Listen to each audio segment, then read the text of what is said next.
तो दोस्तों आज हम फिर से आपके लिए लेकर आए हैं देश दुनिया की सभी ताजा बड़ी खबरें। फटाफट एक एक कर विस्तार से आज आपको बताएंगे, तो वीडियो को अंत तक जरूर देखें। दोस्तों पहली खबर में आपको बता दें कि बाबरी मस्जिद के बाद अब सुप्रीम कोर्ट ने इलाहाबाद हाई कोर्ट में बनी मस्जिद को तोड़ने का दिया आदेश, मुसलमानों में भारी गुस्सा। वहीं आपको बताएंगे दोस्तों कि पश्चिम बंगाल में ममता बनर्जी से नाराज हुए मुसलमान, तो कांग्रेस पार्टी को उपचुनाव में हराया। अब ममता ने मुसलमानों को समझाने के लिए 17 मार्च को बुलाई है मीटिंग। वहीं आपको बताएंगे दोस्तों कि उत्तराखंड में मुसलमानों के खिलाफ सरकार ने की बड़ी कार्रवाई। वन विभाग की यूपी और हिमाचल प्रदेश की टीम ने 10,000 मझारों को तोड़ा। वहीं आपको बताएंगे दोस्तों कि दिल्ली के जंतर मंतर पर किसानों का प्रदर्शन। 20 मार्च को राकेश टिकैत ने बुलाई है महापंचायत, मोदी सरकार के खिलाफ कर सकते हैं बड़ी कार्रवाई। वहीं आपको बताएंगे दोस्तों कि रूस यूक्रेन युद्ध पर बोले ट्रंप, कहा मैं अगर अमेरिका का राष्ट्रपति होता तो एक दिन में खत्म करवा देता युद्ध। तो दोस्तों सभी खबरों को आपको एक एक कर बताने वाले हैं, वीडियो को लाइक कर चैनल को सब्सक्राइब कर दें। इसी बीच पर तो दोस्तों अगली खबर की ओर, तो उत्तर प्रदेश में बाबरी मस्जिद के बाद अब सुप्रीम कोर्ट ने इलाहाबाद हाई कोर्ट में बनी मस्जिद को तोड़ने का दिया आदेश, मुसलमानों में भारी गुस्सा। जब दोस्तों आपको बता दें कि उत्तर प्रदेश में जब से बीजेपी की सरकार बनी है तब से लगातार मुसलमानों की मस्जिदों को निशाना बनाया जा रहा है। दरअसल आपको बता दें कि 2019 में केंद्र की मोदी सरकार के नेतृत्व में सुप्रीम कोर्ट ने बाबरी मस्जिद को तोड़ने का उत्तर प्रदेश में आदेश दिया था और उसकी जगह राम मंदिर बनाने का फैसला किया था। वहीं आपको बता दें कि सुप्रीम कोर्ट के उस फैसले से मुसलमान नाराज थे और मुसलमानों ने इसे सुप्रीम कोर्ट का धोखा बताया। इस बीच खबर सामने निकल कर आई दोस्तों कि सुप्रीम कोर्ट ने सोमवार को एक और फैसला सुनाते हुए उत्तर प्रदेश में एक और मस्जिद को तोड़ने का आदेश दिया है। दरअसल आपको बता दें कि सुप्रीम कोर्ट ने सोमवार को बड़ा फैसला सुनाते हुए इलाहाबाद हाई कोर्ट में बनी मस्जिद को 3 हफ्तों के भीतर तोड़ने का आदेश दिया है। इससे पहले हाई कोर्ट ने 2018 में ही सार्वजनिक जमीन पर बनी इस मस्जिद को हटाने का निर्देश मुसलमानों को दिया था। सुप्रीम कोर्ट ने अधिकारियों को अब 3 महीने के भीतर इलाहाबाद उच्च न्यायालय के परिसर से इस मस्जिद को हटाने का निर्देश दिया है, जिसमें मस्जिद को हटाने का विरोध करने वाले याचिकाकर्ताओं को बताया गया है कि इसकी संरचना एक समाप्त लीज वाली संपत्ति पर खड़ी थी और वे अधिकार के रूप में इसे खारिज करने का कोई दावा नहीं कर सकते। तो ये बड़ी अपडेट आ रही दोस्तों। इसी बीच पर तो दोस्तों अगली खबर की ओर, तो सपा प्रमुख अखिलेश यादव 17 मार्च को करेंगे ममता बनर्जी से मुलाकात। जब दोस्तों आपको बता दें कि समाजवादी पार्टी के प्रमुख अखिलेश यादव 17 मार्च को पश्चिम बंगाल का दौरा करेंगे। यहाँ वह टीएमसी सुप्रीमो और मुख्यमंत्री ममता बनर्जी से उनके आवास पर मुलाकात करेंगे। समाजवादी पार्टी के एक वरिष्ठ नेता ने इसकी जानकारी आज दी है। समाजवादी पार्टी 18 मार्च से कोलकाता में 2 दिवसीय राष्ट्रीय कार्यकारिणी की आयोजन करेगी। इस कार्यक्रम में सपा पार्टी राज्य में होने वाले विधानसभा चुनाव और 2024 में लोकसभा चुनाव के लिए नीतियों और रणनीतियों पर चर्चा करेगी। बता दें कि समाजवादी पार्टी की राष्ट्रीय कार्यकारिणी की बैठक 11 साल के अंतराल के बाद कोलकाता में होने जा रही है। तो ये बड़ी अपडेट आ रही दोस्तों। इसी बीच पर तो दोस्तों अगली खबर की ओर, तो दिल्ली के जंतर मंतर पर किसानों का प्रदर्शन। 20 मार्च को राकेश टिकैत ने बुलाई महापंचायत, मोदी सरकार के छूटेंगे पसीने।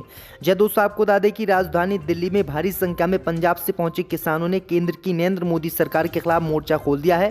पंजाब से आए किसान संगठन अपनी मांगों को लेकर आज दिल्ली के जंतर मंतर पर केंद्र सरकार के खिलाफ प्रदर्शन कर रहे हैं। प्रदर्शन में 5 किसान संगठन शामिल हैं। किसान एमएसपी, पंजाब में पानी की किल्लत, लखीमपुर खीरी कांड में केंद्रीय मंत्री अजय मिश्रा टैनी पर कार्रवाई, पर्यावरण प्रदूषण और लंबित मामलों को लेकर विरोध प्रदर्शन कर रहे हैं। 20 मार्च को राकेश टिकैत ने भी किसान महापंचायत बुलाई है। किसान सरकार के वादा खिलाफी से नाराज हैं। एमएसपी दर लागू करने, गन्ना मूल्य घोषित किए जाने, किसानों के ट्यूबवेल से बिजली का मीटर हटाए जाने और कई मांगों को लेकर भारतीय किसान यूनियन ने बीते दिनों मेरठ के कमिश्नरी पार्क में महापंचायत का आयोजन किया था।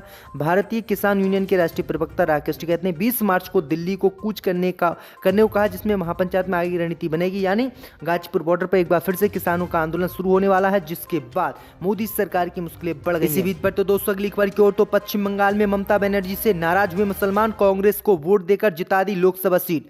जब दोस्तों आपको बता दें कि पश्चिम बंगाल में इस वक्त ममता बनर्जी से मुस्लिम समाज नाराज है और इसका असर इस समय हुए लोकसभा उपचुनाव में सीधा देखने को मिला। दरअसल आपको बता दें कि पश्चिम बंगाल की सागर दिघी विधानसभा उपचुनाव में टीएमसी कांग्रेस के उम्मीदवार की हार और लेफ्ट समर्थित यानी कांग्रेस उम्मीदवार वैरन विश्व की जीत ने राज्य की राजनीति में भूचाल ला दिया है। ये सवाल उठने लगे हैं कि क्या मुसलमान अब ममता बनर्जी से नाराज हैं। आपको बता दें कि सागर दिघी विधानसभा सीट जो है वो मुस्लिम बहुल है और ममता बनर्जी को पूरा यकीन था कि वो इस सीट को उपचुनाव में जीत जाएगी। लेकिन आपको बता दें कि जो ममता बनर्जी ने सोचा उसके उलट हुआ और यहाँ से कांग्रेस पार्टी जीत गई, जबकि ममता बनर्जी का उम्मीदवार हार गया। भाई आपको बता दें कि ममता बनर्जी के उम्मीदवार के हारने के बाद अब ममता बनर्जी टेंशन में है और वो ये पता लगाने की कोशिश करें कि मुस्लिम समाज आखिरकार परिवार हमारी पार्टी से क्यों नाराज हुआ है। वहीं आपको बता दें कि मुस्लिम समाज को फिर से समझाने के लिए ममता बनर्जी ने 17 मार्च को पार्टी नेताओं की बैठक बुलाई है। तो ये बड़ी अपडेट आई दोस्तों कि एक चुनाव हारने के बाद ही ममता बनर्जी की अकल ठिकाने पर आ गई, अब वो मुस्लिम समाज का साथ देंगे। इसी बीच पर तो दोस्तों अगली खबर की ओर तो मोटेरा नरेंद्र स्टेडियम धमकी केस, खालिस्तानी समर्थक पन्नू की सिख फॉर जस्टिस पे करता था 2.5 लाख रुपए महीना।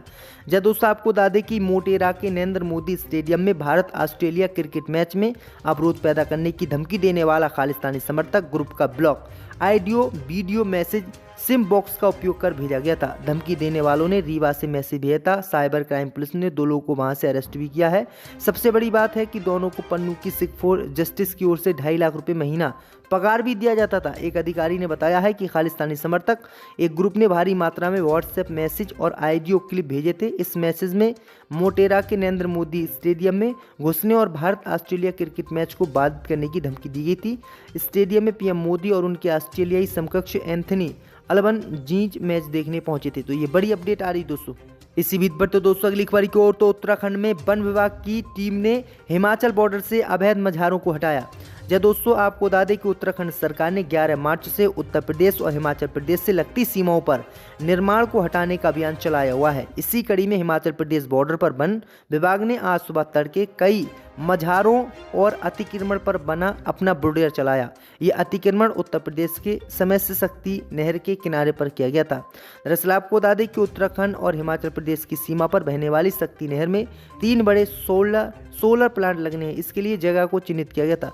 लगातार वन विभाग ने अपनी तरफ से यहां पर अतिक्रमणकारियों को और अवैध धार्मिक स्थलों के मुख्यालयों को नोटिस देकर हटाने के आदेश दिए थे, लेकिन इसे हटाने से इनकार कर दिया, जिसके बाद वन विभाग की टीम अचानक पहुंची और यहां पर लगभग 15 से 20 मझारों पर बुलडोजर चलवा दिया और ये मझार तोड़वा दिए। तो ये बड़ी अपडेट आ रही है। अभी तक ना तो इन अधिकारियों पर कोई कार्रवाई हुई है और ना किसी अन्य नेता पर। इसी बीच पर तो दोस्तों अगली खबर की ओर तो मायावती के भतीजे ने समाजवादी पार्टी की उत्तर प्रदेश में हार का शिवपाल यादव को ठहराया जिम्मेदार।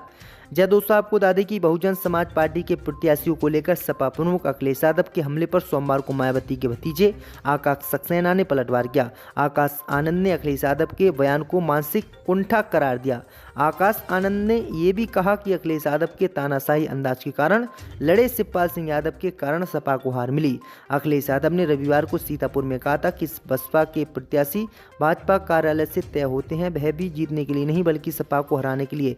इसी का जवाब देते हुए आकाश आनंद ने ट्वीट करते हुए अखिलेश यादव पर पलटवार किया। आकाश आनंद ने लिखा कि माननीय अखिलेश यादव जी, आपका ये बयान काफी मानसिक कुंठा को दर्शाता है। राजनीतिक गलियारों के साथ साथ आपके कार्यकर्ता भी ये जानते हैं कि आप चुनाव इसलिए हारे क्योंकि आपके चाचा आपके तानाशाही अंदाज के खिलाफ चुनाव लड़े। इसी बीच पर तो दोस्तों अगली खबर की ओर तो खटीमा से सीएम धामी को हराने वाले भुवन कापड़ी की गुमशुदगी के लगे पोस्टर कोतवाली पहुंचे कांग्रेस कार्यकर्ता।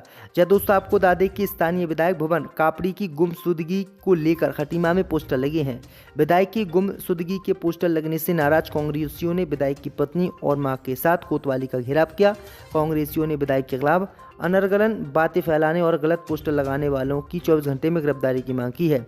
उत्तराखंड की सबसे अंतिम 70वीं विधानसभा सीट खटीमा विगत कुछ दिनों से चर्चा में। यहाँ स्थानीय जनता खटीमा विधायक भुवन कापड़ी पर जनता से नहीं मिलने और विधानसभा क्षेत्र से बाहर रहने का आरोप लगाते हुए विधायक के पुतले जला रही है। कल रात को खटीमा क्षेत्र में खटीमा से कांग्रेस विधायक भुवन कापड़ी के क्षेत्र से नदारत होने के पोस्टर सामने आए थे। दरअसल आपको बता दें कि खटीमा से सीएम धामी को कांग्रेस के इसी कैंडिडेट ने चुनाव विधानसभा का हराया था। तो ये बड़ी अपडेट आ रही दोस्तों। इसी बीच पर तो दोस्तों अगली खबर की ओर तो रूस यूक्रेन युद्ध पर बोले ट्रंप, कहा मैं राष्ट्रपति होता तो एक दिन में खत्म हो जाता ये युद्ध।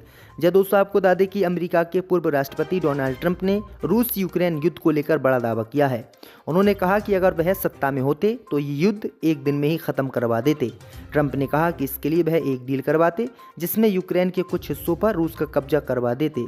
इससे युद्ध नहीं होता। ट्रंप ने कहा कि ये सबसे खराब स्थिति होती। ट्रंप ने कहा कि अगर वो अमेरिका के राष्ट्रपति होते तो व्लादिमीर पुतिन कभी भी आक्रमण शुरू नहीं करते। ट्रंप एक रेडियो शो में बोल रहे थे। उन्होंने कहा कि मत भूलो, बुश के रहते उन्होंने जॉर्जिया पर कब्जा कर लिया, ओबामा के रहते उन्होंने क्रीमिया पर कब्जा कर लिया और बाइडेन के रहते वे सब कुछ ले रहे हैं। ऐसा लग रहा है कि वे सब कुछ लेने जा रहे हैं। पूरी तरह से वे पूरे एनचिलाडा ले रहे हैं, वे सब कुछ लिए जा रहे हैं। मुझे तो यही दिखता है। ट्रंप ने कहा कि जब मैं सरकार में था तो किसी की हिम्मत नहीं थी कि वो अमेरिका या किसी देश का कुछ बिगाड़ सके। और मेरे शासनकाल में ऐसा कुछ नहीं हुआ, लेकिन मेरे जाने के बाद जो भी अमेरिका के राष्ट्रपति आज तक बने, उन सभी के शासनकाल में किसी न किसी देश की ज़मीन किसी न किसी देश ने छीनी। तो ये गंभीर आरोप डोनाल्ड ट्रंप ने अब लगाए हैं। और जितने भी हिंदू हैं सभी शैतान हैं। जो उससे बड़ी अपडेट निकलती है।